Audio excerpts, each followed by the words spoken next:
नमस्कार, NDTV India में आपका स्वागत है। मैं हूं सौरभ शुक्ला।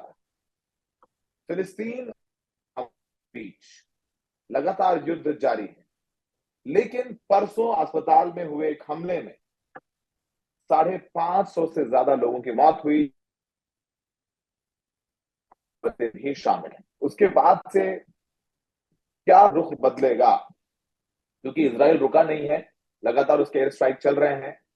अमेरिकी राष्ट्रपति जो बाइडेन इसराइल में है, वो मिल रहे हैं वहां के लोगों से, वहां के अधिकारियों से। वहीं अमेरिका में हम देख रहे हैं कि जो बाइडेन के अगेंस्ट प्रोटेस्ट हो रहे हैं। यूरोप के कई कंट्रीज में जो यूरोपियन नेशंस जो साथ दे रहे हैं इसराइल का, उनके खिलाफ प्रोटेस्ट हो रहे हैं। तो जो वर्ल्ड कम्युनिटी है, उनके लीडर्स क्या उनके जनता से अलग सोच रहे हैं? तमाम ऐसे मुद्दों पर बात करने के लिए हमारे साथ इस वरिष्ठ पत्रकार जर्नलिस्ट वहील अब्बास साहब हैं। वहील अब्बास साहब खुद मिडल ईस्ट के हैं, इंडिया में रह के काफी काम करते हैं, इस वक्त हमारे साथ लंदन में है। वहील साहब, शुक्रिया हमसे बात करने के लिए। वहील साहब, आपको लगता है कि जो इस अस्पताल में हमला हुआ जिसमें 550 से ज्यादा मौतें हुई, उसके बाद कुछ बदला है या बदलेगा? उसके बाद एक बहुत बहुत धन्यवाद। आप मेरे को, आपके स्वागत होना चाहिए। अभी ये प्रोग्राम का आपका बात करना चाहती हो, ये आपकी सबसे बड़ी प्रॉब्लम ये है, ये दुनिया के लोग के मालूम हो गया था इसराइल में खुद फिलिस्तीनी वाले के जो गजा के अंदर जो हॉस्पिटल वाले के काम करते हैं, उन्होंने 32 हॉस्पिटल के लिए उन्होंने एक वार्निंग दे दिया था, पूरा खाली करा। और ये लोग में जब तक यूएन WHO खुद बताया था, ये बिल्कुल, ये तो क्राइम अगेंस्ट ह्यूमैनिटी। ये तो लोग जो मरने वाले के, जो बच्चों के, मासूम वाले के बच्चे डिलीवरी हो रहा है, जो उनकी, जो लोग बम्बार्डमेंट, वो सफरिंग हो रहे हैं, कोई इंजर्ड हो रहा है, तो कहाँ जाएंगे?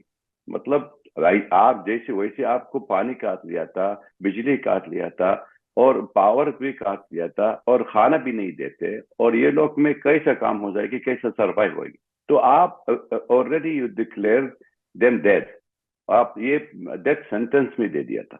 तो अभी तक जो बॉम्बिंग चल रहा था, इसलिए इजराइल में deny, total state of denial कर रहा है, क्योंकि उनकी एक ही मकसद है, और इसी मकसद है वर्ल्ड सिंपैथी रहना चाहिए, because the objective of Israel अभी अचीव नहीं किया। इस खत्म बात। ऑब्जेक्टिव इसराइल अचीव नहीं किया है। वर्ल्ड कम्युनिटी, हम देख रहे हैं कि अमेरिका में प्रोटेस्ट हो रहा है जब जो बाइडेन के अगेंस्ट। अमेरिकन ये कह रहे हैं कि हमारे टैक्स का पैसा है, उससे आप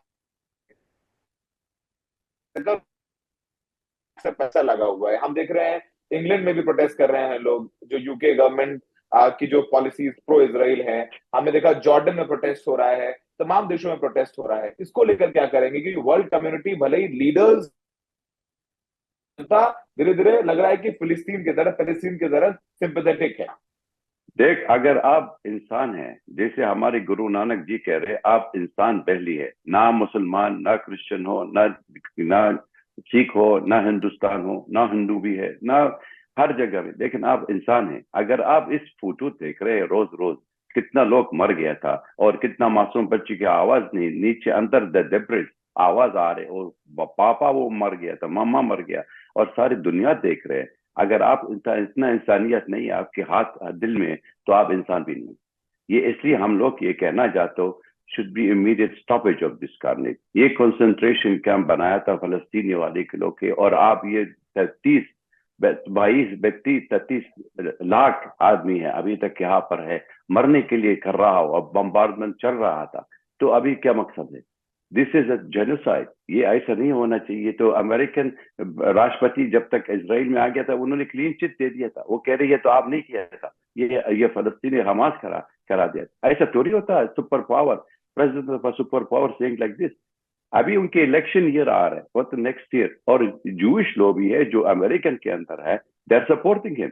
और खुद नतन्याहू बताया था, आप सीधा आ जाओ, मेरे सपोर्ट करना चाहिए। जैसे अभी वो प्रधानमंत्री सुनाक यूके में आ रहा है, इसमें क्या मतलब होता? एक ही चीज होता, सॉलिडारिटी विद इजरायली जेनोसाइड। ये बिल्कुल पार्टनर्स इन क्राइम। आप लोग मरने के लिए तैयारी है, और इनके लिए क्लीन चिट दे रहे to kill all the Palestinian as a collective punishment. अगर हमास में और जिहाद वाली के जो इस्लाम 10,000 आदमी है, आप ठीक है, आप बोले 10,000 आदमी है, आप बाकी लोग क्यों मारते?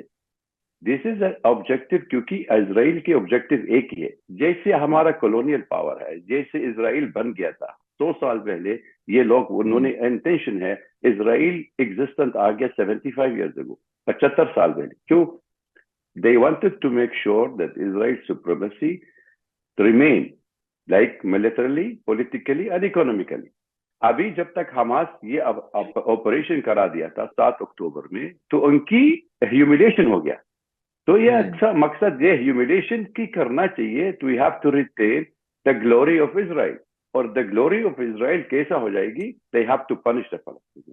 और सारी दुनिया में अगर ये अभी हॉस्पिटल आपके सामने आ गया, आप ये मत सोच लो आज का भी है, अभी आप देखना कि याद रखा है यूएन हेडक्वार्टर भी बम्प किया था जसवंत, जो जब तक 2006 वॉर के लिए वो गाना वाली जो लेबनान के अंदर वो मार दिया था in the human UN centre, और इसराइल डिनाई कर दिया।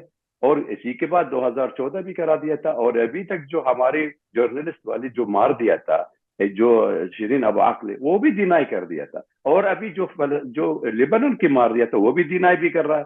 तो state of denial is a part of the policy to continuation of the war, also creating a war जो यूज चल रहा है। It's a part of the continuation of the same old policy. हमारे लिए जो हम लोग मिसल ये अरब मुल्क में रहने के लिए सीरिया की है, we understand the policy of the genocide, क्योंकि पूरा एनिहिलेशन ऑफ फलस्तीन कर रहा है, और that is the main objective. कोई फलस्तीनी वाली के रजिस्टर नहीं है। लेकिन याद रखना, फलस्तीनी के अगर अमेरिकन राष्ट्रपति भी आ रहे, यूके भी है, जर्मन भी, हर आदमी आ रहे, जब तक एक फलस्तीनी में जिंदा है तो ये फलस्तीन case will remain. Right is mind. वो मतलब अपनी आखिरी फिलिस्तीनी जो है अपनी लड़ाई लड़ेगा और अपने अधिकार की बात करेगा, हक की बात करेगा, आप ये कह रहे हैं। सर ये रुकेगा कैसे? क्योंकि इसराइल के साथ यूएस है। अब ये बॉम्बिंग हुई, इसको लेकर के यूएस ने, बाइडेन ने क्लीन चिट दे दी इसराइल को। उन्होंने कहा कि लगता है दूसरी पार्टी ने किया है ऐसा। उधर अमेरिका के साथ ब्रिटेन भी है। तो इस वॉर या बॉम्बिंग को रुकवाए कैसे हैं? क्योंकि अब तो रोज छोटे छोटे बच्चों की जब तस्वीरें आती हैं तो पूरी जो दुनिया के लोग, ऐसे आपने कहा कि इंसान है, आपने गुरु नानक को कोट किया, सबको तकलीफ हो रही है। तो ये रुकेगा कैसे? सोल्यूशन क्या देखते हैं आप? रुकेगा कैसे हो गया सौरभ? जब तक अगर अमेरिकन राष्ट्रपति कह रहे Israel have the full right of defence, और जब तक यूके प्रधानमंत्री सेम, जर्मन भी है, फ्रांस भी है, सब लोग कह रहे, अभी तक लोग सोच रहा था ये इजराइल में सेल्फ राइट ऑफ डिफेंस। ये राइट ऑफ डिफेंस क्या होता?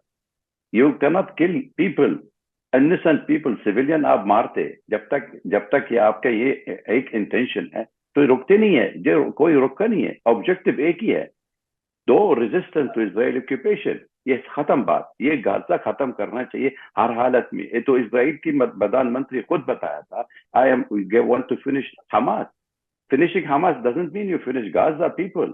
ये ऐसा नहीं होना चाहिए। ये तो जिंदगी में लोग इसलिए देखना चाहिए, जब तक आपकी राष्ट्रपति यूएस वाले उन्होंने खुद कैंसिल किया था visit to Jordan, to Egypt, वो तो क्वार्टर मीटिंग वो तो अमान में कैंसिल भी किया था। क्यों? Because they wanted to concentrate only with Netanyahu, आप continue your bombardment, continue your genocide, रुकना मत। जब तक उनका ऑब्जेक्टिव अचीव नहीं किया था, हाउ कैन दी? अभी ये नेतन्याहू सरकारी बहुत वीक है, और इनके अल्ट्रा नेशनलिस्ट है, जूश वाले जो एक्सट्रीम राइट विंग है। जब तक उनकी ऑप्शन देते हैं फलस्तीन के लिए वेस्ट बैंक में, आप छोड़ दो गाजा में, अभी वेस्ट बैंक और जेरूसलम कम से कम 80 आदमी मार दिया था। अभी सेटलर भी अटैक कर रहे, और घर का वार्न करना, और फैमिली मार दिया था। और क्यों मार रहा? अगर ये आपका गाजा का हमास का प्रॉब्लम है तो वेस्ट बैंक में और जेरूसलम क्यों कर रहे? ऑब्जेक्टिव एक ही है। ये हम लोग दुनिया समझाना पड़ेगा। ये इसका एक ऑब्जेक्टिव है, ईस्ट ऑफ जेरूसलम कंट्रोल, कब्जा करना चाहिए। तो अक्सा मॉस्क में उनके हाथ में रखना चाहिए, तोड़ने के लिए तैयारी है। ये तो आज का नहीं है। आप 1 साल बाद 10 साल के बाद हम लोग आपके साथ में रहना चाहिए, इंटरव्यू कर रहे, you will see it in your own eyes. History is written in front of our own eyes. उसका ऑब्जेक्टिव क्या होता है? और जब तक राइट विंग में उसकी सरकारी है, उनकी सपोर्ट हो रहा है, he has to fold a trap to him. और हम भी, मैं यासर आराफात का इंटरव्यू किया था, जब तक प्रधानमंत्री के नेतन्याहू 1999, उन्होंने, मैंने खुद पूछ रहा था, यासर अराफात के लिए। Do you expect peace with Netanyahu? क्या क्या आपका एक्सपेक्ट कर? उनके 3 दफा मैंने सवाल पूछा था और हाथ में खोल दिया था अराफा, वो कह रहे कुछ नहीं हो सकता, ये आदमी का शांति वाला आदमी नहीं है। और महमूद अब्बास भी मैंने भी इंटरव्यू किया था, सेम क्वेश्चन मेरे 10 साल के बाद मैंने इंटरव्यू किया था, मैं पूछ रहा था सेम सवाल जब तक उनके दोबारा प्राइम मिनिस्टर बन गया था। मैं बोल रहा था क्या है, क्या आपका एक्सपेक्टेशन? से talk for talk, peace for peace. ये मतलब there is no way that you want peace. वो तो जब तक उनकी यूएन में गया था, उनकी मैप भी दिखा रहे, सारी दुनिया देख रहे हैं, वो कोई फलस्तीनी सोच रहा भी नहीं है। तो how can you tell to the world that you are a victim? Public deception for 75 years, 75 साल हो गया। आप कह रही है हम लोग मजदूर आदमी है, मारने के लिए तैयार है, अरब मुल्क में हम लोग मारा थे, हम लोग रहने के लिए।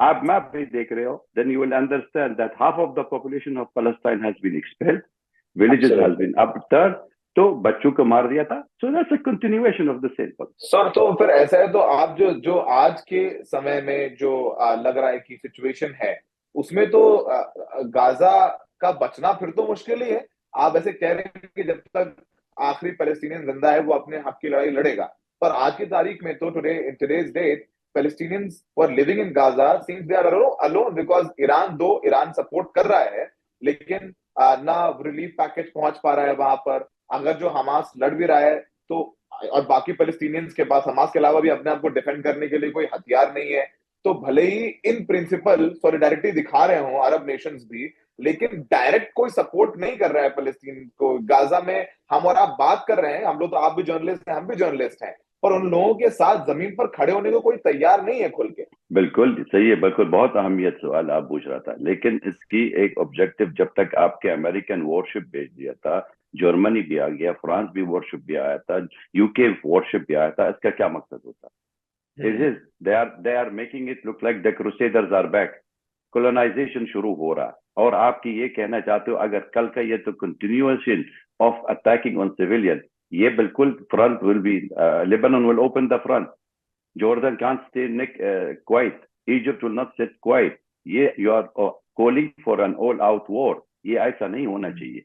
अगर आपके लिए ये युद्ध रुकना चाहिए, ये जेनोसाइड रुकना चाहिए, आप सबसे पहले बोलो सीज फायर, ये बिल्कुल रुको। मतलब सीज फायर क्या होता है? स्टॉप द बम्बार्डमेंट, बंद कर। और अगर आपके लिए यू वांट शांति, अगर आप ये लोग मार दिया था, आप ये समझना 10,000 हमास वाले के अभी फॉलोवर भी है, कितने फॉलोवर भी है, अभी करोड़ वाले लोग भी फॉलो कर सकते। तो आप तो क्या जरूरत पड़ी?